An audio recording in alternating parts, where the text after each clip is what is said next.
Hello fellow reactions, welcome back to part 5 of Road to the Fortuna. We are almost reaching the end of this marathon, and I hope you all are enjoying my videos as much as I enjoy making them.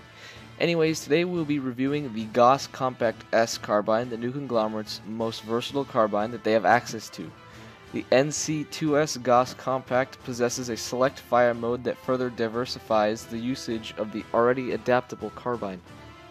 This carbine has many attachments which you can use to make this carbine perform whatever role you want, which is one of the cool features of the Gauss Compact S.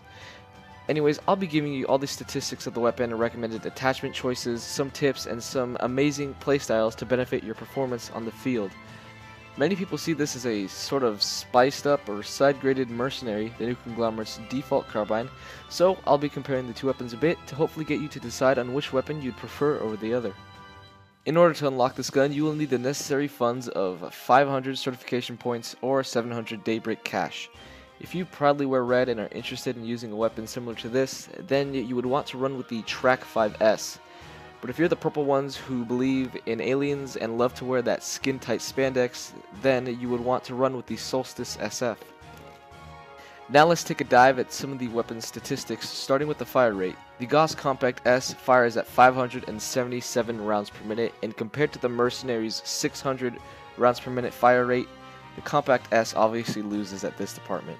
Now you may be thinking that it is just only a 23 rounds per minute difference, but if you're used to the Mercenary like me and then tried out this weapon, trust me, the slower fire rate is really noticeable. Next are the reload speeds. The Compact S again loses here because it has a longer reload of 2.365 seconds short and 2.94 seconds long, whereas the Mercenary has a slightly quicker 1.8 seconds short and 2.75 seconds long. Now, every other statistic I will go over is identical to both weapons except for the recoil values, but I'll go over that in a bit. Anyways, the Compact S's damage model is 167 damage at 10 meters, and it falls off to 125 damage at 70 meters. The shots to kill are 6 body shots and 3 headshots at 10 meters or closer, 7 body shots or 4 headshots between 11 and 44 meters, and anything beyond 45 meters you'll need 8 body shots or 4 headshots to kill an opponent.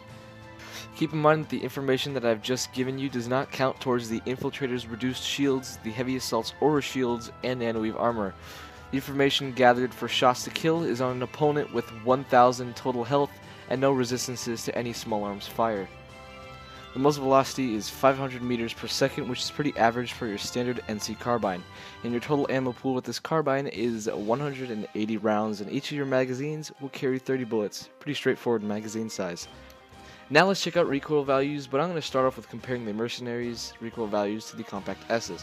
But I should mention that the Compact S's recoil pattern travels up with some left and right deviations that aren't too bad, so just pull down and to the right to compensate.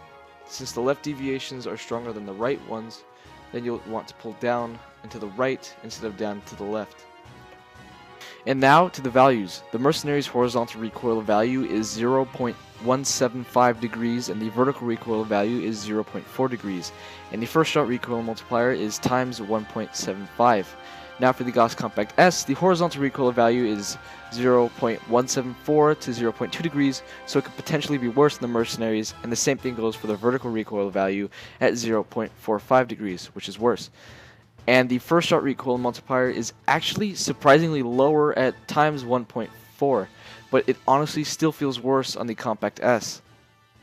Now the Mercenary is the clear winner here, as the Compact S's recoil is tough to manage. Both weapons have the same cone of fire statistics, and both have you move at 50% of your normal walking speed when aiming down the sights. Both weapons also fire fully automatically, semi-automatically, but only the Compact S has that 3-round burst fire mode, which is really useful for landing precise shots from a distance. I can't tell you how many times I activated 3-round burst and landed headshots from serious distances. It's pretty amazing. Now, I can't really recommend an engagement range for you. You have to do that yourself, and it all depends on which attachments you will want to run with. For optics, as usual, the Gauss Compact S can equip scopes 1x through 4x, including a heat-seeking night vision scope, and it also can equip a 6x scope. For barrel attachments, there's the standard suppressor, the flash suppressor, and the compensator. And for rail attachments, you have access to the Darklight flashlight, a forward grip, or a laser sight. But there's 3 more rail attachments that barely any other weapon have access to. Yes, I am talking about the main beef of this weapon, the underbarrel attachments. There's the underbarrel grenade launcher, the underbarrel smoke launcher, and the underbarrel shotgun. And these 3 attachments drastically change how you use this weapon. It's really unique and really fun, and these 3 attachments are pretty much the main reason why you would want to use this weapon over the mercenary or just over any other carbine. When an underbarrel attachment is equipped, simply press the gear slot 1 hotkey to toggle the attachment on and off. I'll go over all 3 attachments in a bit, but not in depth. And last, optional ammo choices are soft point and high velocity. The combination of these attachments make the Gauss Compact S the most versatile carbine available for the new conglomerate.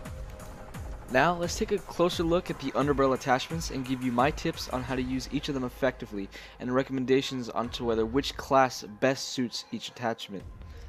First, let's start off with the grenade launcher. The grenade launcher is pretty self-explanatory. It shoots off a short-ranged explosive grenade, and when it touches a surface, it explodes and deals damage to all enemies caught within the explosion. You have 2 total grenades you can fire off at your disposal. Here are some things to note with the grenade launcher. Shooting someone directly in the body will not cause the grenade to explode and will only damage the person you shoot. In fact, after some testing, sometimes the grenade won't explode if you shoot directly on the ground or other surfaces.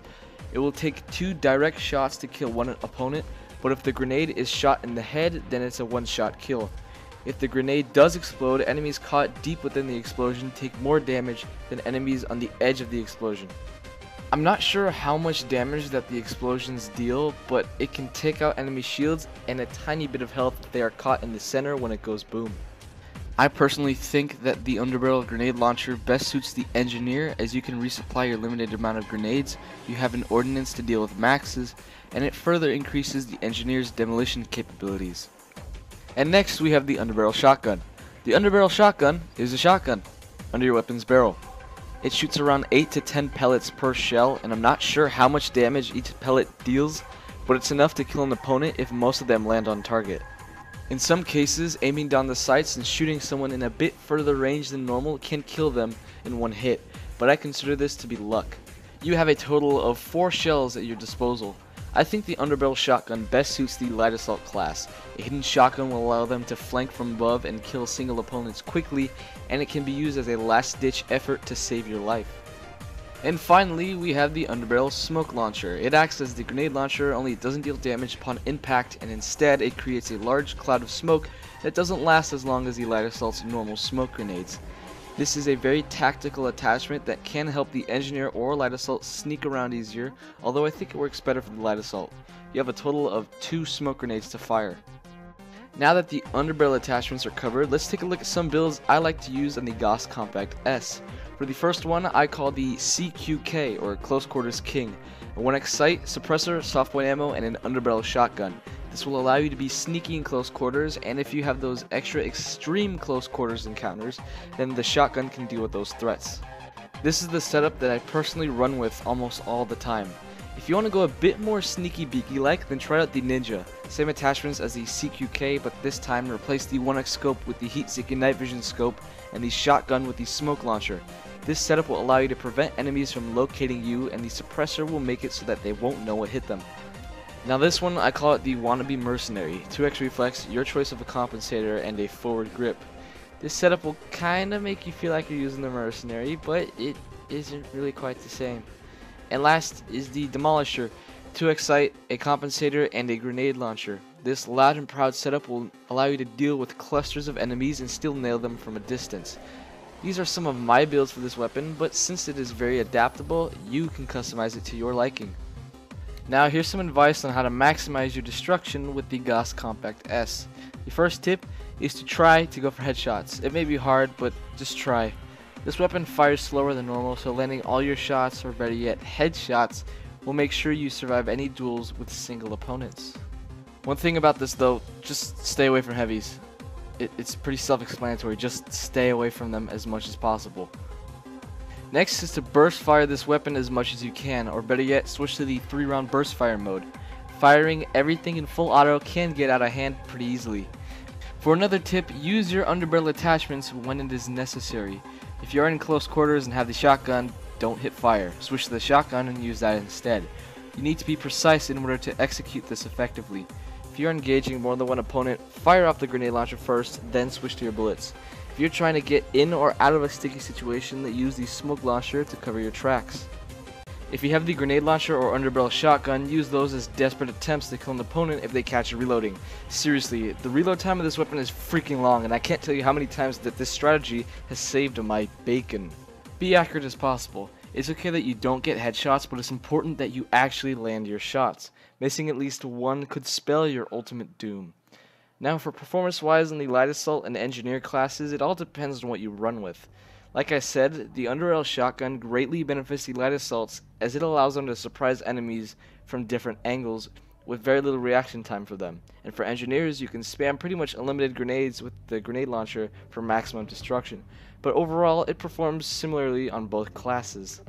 Overall, my opinion on this weapon is pretty poor. For a carbine, it has a really slow fire rate and too much recoil for it to be an effective marksman weapon, at least in my opinion. I don't think a carbine with a very slow fire rate with not enough damage to compensate is really good. This is probably why I don't like the Razor GD23. This weapon's only benefit, in my opinion, is its versatility. So if you want something versatile, then the Gauss Compact S is for you.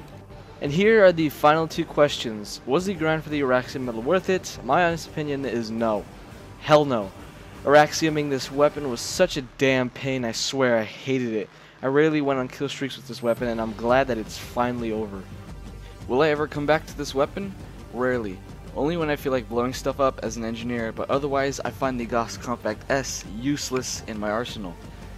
And that, my friends, is the Gauss Compact S weapon review, as well as my thoughts and opinions on it. It's a slow firing, highly versatile weapon that will fit any playstyle of your liking. And there we go. That's the end of part 5 of Road to the Fortuna, and the next and final part is the long-awaited 1988 Fortuna review, and I want to make that review as best as possible, so it might take a while for the video to finish. But anyways, if you enjoyed the video, then please leave a like and share with your friends, as well as discuss anything in the general in the comments. If you're new, then subscribing is the best way to get updates on my upcoming content. We are almost done. The final part is nigh, but until then, stay frosty, subscribe, and I'll see you all next time.